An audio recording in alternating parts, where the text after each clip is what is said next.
biso na bande connaître YNPC na bamususu baye toyei komona mokonzi ya mboka parce que il fallait faire tous à la consulter. Pourquoi toza bapandi sango ba oyo tolobaka nsima na biso toza mpe na bato ebele balobaka ke tala tel alobaki lokola balider d'opinion bayokaka biso makanisi nyonso bolandaka tolobaka na tv wana nde toyaki nango epa président de la république na kati ya memo na biso topesi ye toyebisi ye oyo tokoki koyebisa ye me na nyonso tokoki kokanga tolobi na ye ke oyo nyonso ekotala bolamu ya congolais nsima ya baconsultation oyo asala yango.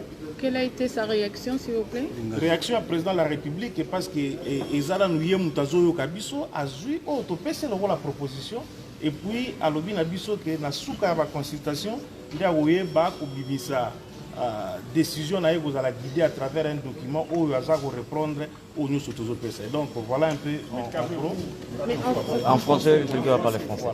Lionel Candidat, qu'avez-vous, vous, à votre niveau, proposé au chef de l'État par rapport à ça? Merci beaucoup. Nous avons été reçus comme journalistes et chroniqueurs politiques. Et à ce titre, le président de la République nous a invités pour entendre de nos voix ce que la population congolaise pense de ces consultations. Et justement, nous avons dit au président de la République que la population congolaise attend les résolutions qui sortiront de ces consultations parce que nous savons qu'il y a un malaise aujourd'hui au niveau des institutions. Le président l'a dit, il y a blocage, rien n'avance. Et par rapport à ça, nous avons fait savoir au président de la République que nous sommes disposés à accompagner le président de la République dans la démarche qui va consister à sauvegarder les intérêts de la population congolaise. Parce que les intérêts du pays passent avant tout. S'il y a des personnes qui pensent le contraire de ce qu'il faut faire pour faire avancer les choses, ça, je crois que le président de la République, nous lui avons fait savoir que cela ne va pas du tout intéresser la population congolaise parce qu'il faut prendre des mesures maintenant pour sauver la nation de sorte qu'on ne puisse pas plonger le pays dans une crise qui ne dit pas véritablement son nom. Est-ce qu'en tant que chroniqueur politique, vous êtes en même temps en contact avec la population, vous savez ce qu'elle veut? Est-ce que vous avez dit au président de la République que la coalition FCC Cash a montré ses limites? Nous ne sommes pas entrés dans des considérations partisanes, mais nous avons dit au président que nous sommes en train d'attendre les résolutions de concertation. Ce qu'il va décider, eh bien, nous prendrons pour voir qu'est-ce qu'il faudra pour la population congolaise. Ce qui est important pour la population congolaise. Ce qui est important pour la population congolaise, vous êtes journaliste et on demande quand même un peu de neutralité, alors que ces conflits sont en train d'être effectués entre des camps politiques, le FCC et les Cash. Est-ce que vous ne pensez pas que vous risquez d'aller au-delà de l'éthique et de la déontologie? Non, non. Ici, nous sommes venus comme journalistes. Leaders d'opinion, nous présentons des émissions politiques. La question concerne la nation. Le président consulte également les plus représentatifs possibles. Et nous estimons qu'il avait estimé lui aussi que derrière nous, nous avons des opinions. Et qu'il a fallu échanger avec lui. Ça n'a rien à voir avec le FCC, ça n'a rien à voir avec l'OCASH. Nous n'avons pas de coloration politique. On est journalistes. Après, ici, nous allons parler à la nation. Parce que lorsque nous sommes devant le micro, nous parlons à la nation. Et il faudrait qu'on informe la nation ce qu'il faut pour que le lendemain ne soit pas sombre. Rien que ça. Il n'y a pas autre chose, il n'y a pas de coloration politique. Nous n'avons pas échangé politique au sens normal du terme. On a parlé journaliste, n'est-ce pas? Nous sommes journalistes présentateurs des émissions politiques pour qu'on ait une opinion qui soit non problématique. Et il faut ajouter que les critères de sélection des consultés relèvent du consultant et par rapport à l'ancrage de ceux qu'il consulte. C'est à ce titre que nous avons été invités individuellement. Mais s'il a été dans l'organisation, mis ensemble tous ceux que l'on a considérés comme chroniqueurs politiques, c'est pour des raisons de l'organisation et cela ne relève pas de nous. Cela doit être conclu et compris comme ça. Merci. Monsieur Boussembe, s'il vous plaît. S'il vous plaît. Monsieur Boussembe, s'il vous plaît. S'il vous plaît. Non, passez par ici. Monsieur Bossembo, s'il vous plaît. Aujourd'hui, il n'est pas parlé. Qu'est-ce qui ne va pas? Monsieur Bossembo, s'il vous plaît. Vous pouvez avancer ici, s'il vous plaît. D'accord. On donne des contre-jours lorsque... Non, on peut retourner comme ça. Merci beaucoup. Alors, déjà de 1, vous êtes journaliste, on vous reçoit, mais je reviens sur la question de tout à l'heure répondu. Ça fait de vous des journalistes colorés politiquement. Bon, vous savez, les couleurs dépendent de ceux qui veulent les peindre. On a compris que de toute façon, que vous fassiez quelque chose ou que vous ne le fassiez pas, les gens diront toujours de vous des choses.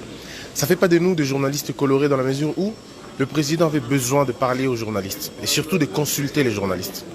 Il est passé par les deux grandes institutions que nous avons, le C5 et puis l'UNPC.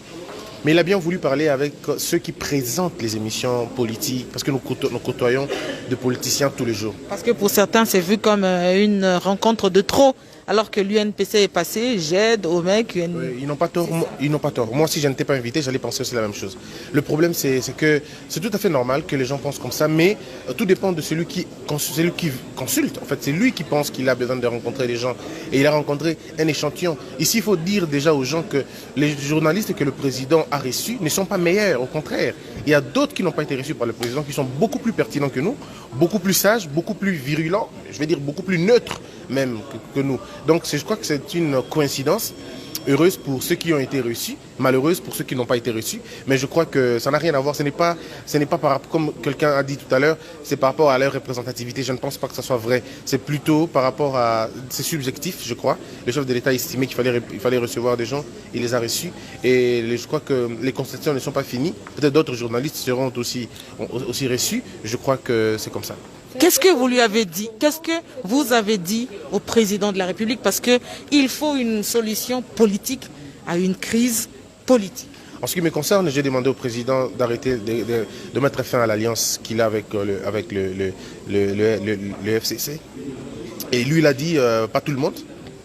Donc, il a estimé qu'il y avait des gens qui l'embêtaient, oui. Et puis bon, le peuple aussi a estimé de la même manière. Mais en ce qui nous concerne, on a dit qu'il fallait qu'il apporte des solutions au problème. Peter Tiani, par exemple, a dit très franchement au président de la République qu'il ne pouvait pas reculer, qu'il était sur un point de non-retour. Et Joël Cadet a parlé par exemple de délits de presse, il a parlé de diffamation et des arrestations que les journalistes subissent tous les jours. Et le président a promis, ça je peux vous le dire, il a promis qu'il va personnellement veiller à ce que les journalistes ne soient pas menacés, arrêtés, mais que les journalistes soient aussi conscients de ce qu'ils disent, et qu'ils aient au moins des sources, comme ça on va crédibiliser la démarche. Mais il est contre le fait que les journalistes soient arrêtés. Il a même demandé que si un journaliste est arrêté, que le journaliste porte plainte à la personne qui le fait arrêter. Comme ça. Madame, s'il vous plaît, laissez-moi terminer. Et lorsque vous rencontrez le président de la République, ça ne brade pas votre neutralité, vous, en tant que journaliste?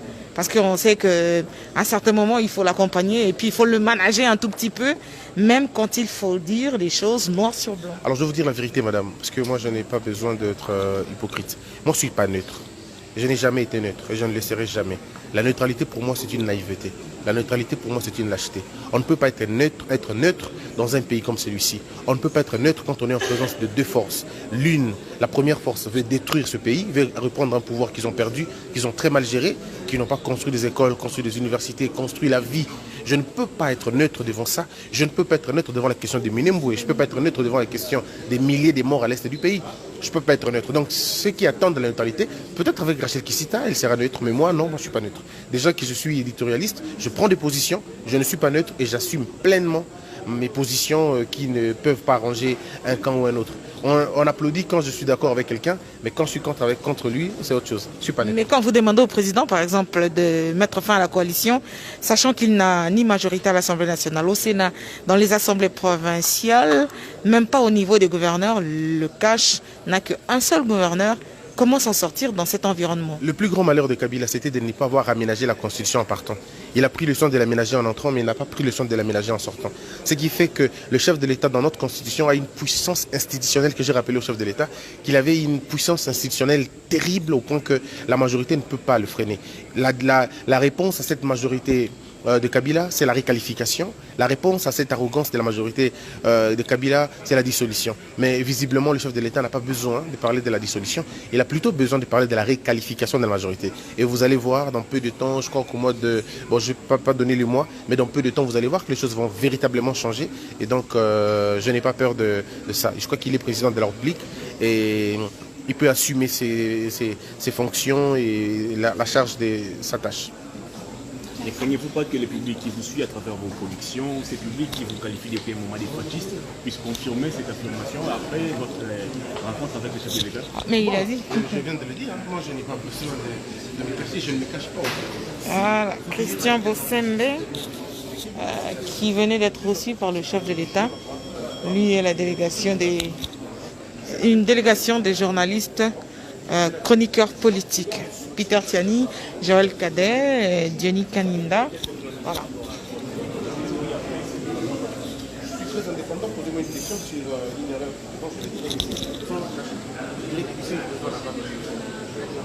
Est-ce que je reproche au président de la République déjà, c'est de ne pas suffisamment frapper. C'est très souvent ouvrir la Bible au lieu de... Voilà. Très souvent,